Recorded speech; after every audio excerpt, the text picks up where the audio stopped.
Syria में Israel का एक बड़ा गंदा गेम शुरू हो चुका है। सीरिया के अंदर जो द्रूज कम्युनिटी है उससे डील इजराइल ने कर ली है और आधिकारिक डील करने की तरफ आगे बढ़ गया है।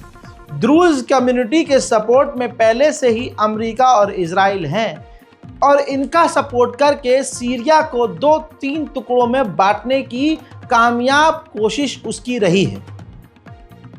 कामयाब इसलिए कह रहा हूं कि द्रूज कम्युनिटी को इजराइल ने इनवाइट किया और कहा कि सीरिया के गोलान हाइट जहां पर हमारा कब्जा है, तमाम द्रूज कम्युनिटी के लोग आप वहां पर आएं, हम और आप मिलकर कुछ बेहतरीन करेंगे। जिसके बाद भारी मात्रा में हजारों की तादाद में बसों और गाड़ियों में भरकर द्रूज कम्युनिटी के सीरिया के लोग उस सीरिया के गोलान हाइट पर पहुंचे। मंजर आपके सामने।